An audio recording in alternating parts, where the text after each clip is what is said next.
साथियों, मैं सबसे पहले तो आप पत्रकार साथियों का और छायाकर साथियों का धन्यवाद करता हूं कि मेरे अध्यक्ष बनने के बाद में आपसे प्रथम दफ़ा यहां मिलना हो रहा है और इसके लिए आपका धन्यवाद करता हूं कि आप हमारे छोटे से बुलावे पे समय पे पहुंचे भारी संख्या में। आपका बहुत बहुत धन्यवाद। और मैं मेरे जो साथी हैं, पार्टी के पदाधिकारी हैं जो पहुंचे हैं, उनका भी धन्यवाद करता हूं कि उन्होंने भी अपना समय निकाला है। साथियों, सबसे पहले तो मैं आपसे एक बात कहना चाहूँगा कि हमारी जो 25 तारीख की सीकर में रैली थी वो बहुत सफल रैली हुई। संख्या के हिसाब से बहुत बड़ी संख्या में वहाँ लोग पहुँचे। उसमें हर तरह के लोग थे, बुजुर्ग, युवा, महिलाएं, सब तरह के साथी वहाँ पहुँचे थे और संख्या उनकी बड़ी अच्छी तादाद जो लाखों के हिसाब से थी। जो हमारे टारगेट थे उस टारगेट को भी हमने क्रॉस किया था। और यहाँ हमारे सिरसा से भी बहुत साथी पहुँचे, अच्छी तादाद में सिरसा से भी पहुँचे। और साथियों, आपके माध्यम से आपको बताता हूँ कि मेरी खुद की ड्यूटी गंगानगर में भी लगी हुई थी, गंगानगर जिले में, तो वहाँ से भी बहुत साथी वहाँ रैली स्थल पे पहुँचे और अच्छी कामयाब रैली हुई हमारी। दूसरा जो है, हमारे सिरसा के अंदर माननीय उप मुख्यमंत्री श्री दुष्यंत चौटाला जी के योगदान से मेडिकल कॉलेज बनने जा रहा है। उसके ऊपर उनकी एक वो ऑब्जर्वेशन है और पिछले दिनों भी उन्होंने चंडीगढ़ के अंदर ऑफिसर्स की मीटिंग बुलाई थी। आपको एक प्रेस नोट भी पहले आया था उस मीटिंग का, और चंडीगढ़ से भी लगा था। आपने देखा भी होगा कि सभी ऑफिसर्स की मीटिंग बुला के उसके अंदर उन्होंने इसको काम को जल्दी करने का आदेश दिया कि जितना जल्दी हो सके इसको शीघ्र से शीघ्र शुरू करें। और ये लगभग 1000 करोड़ रुपए की लागत से बनने जा रहा है और 21 एकड़ इसकी जगह रहेगी और 539 जो है बेड इसमें हॉस्पिटल में रहेंगे और 100 सीटें जो है MBBS की डॉक्टर्स की ट्रेनिंग के लिए रहेंगी।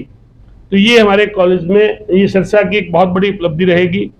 और दूसरा जो है विषय, हमारी सरकार का, दुष्यंत चौटाला जी का सबसे बड़ा जो योगदान दिया है, जो वरदान मैं कहता हूं उसको, वो ये है कि पंचायतों के अंदर 50% जो आरक्षण दिया, उससे हर एक दूसरे काम के अंदर महिला सरपंच बनी।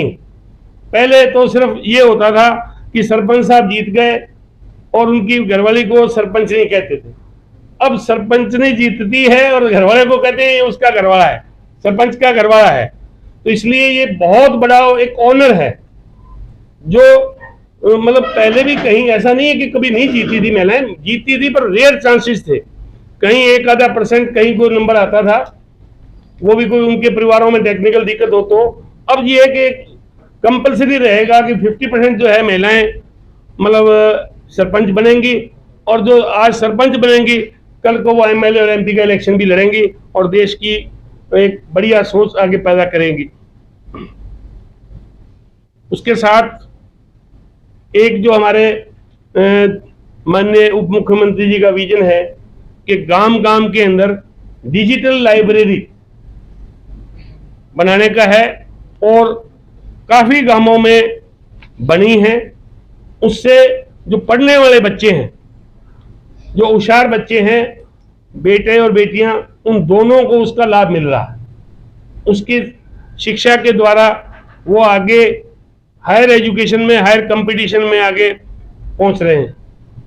और एक जो सबसे बड़ा काम माननीय उप मुख्यमंत्री दुष्यंत चौटाला जी ने किया है वो ये है कि हरियाणा के अंदर जो रोजगार है उसके अंदर हरियाणा के निजी रोजगारों के अंदर बच्चों को, हरियाणा के बच्चों को 70% आरक्षण, 75% आरक्षण मिलेगा। वो कानून बनवाया परंतु कुछ साथी कोर्ट में चले गए, उसको रुकवा रखा है, हेल्ड करवा रखा है। परंतु माननीय उप मुख्यमंत्री दुष्यंत चौटाला जी ने उसके लिए वकीलों की एक फौज खड़ी की हुई है और बकायदा कोर्ट के अंदर उसकी लड़ाई लड़ रहे हैं। और हमें आशा है कि जल्दी हमारे हरियाणा के बच्चों के पक्ष में रिजल्ट आएगा और उससे एक हरियाणा के लोगों बच्चों की फिजा ही बदल जाएगी। जब रोजगार होगा तो कहीं वो फालतू नहीं घूमेंगे और नशे से बचेंगे। इससे दो लाभ रहेंगे, हरियाणा के बच्चों को रोजगार मिलेगा, हरियाणा के उद्योगपतियों को कर्मचारी मिलेंगे और साथ में माँ बाप को एक संतुष्टि रहेगी कि उनके बच्चे नशे से बचे रहेंगे।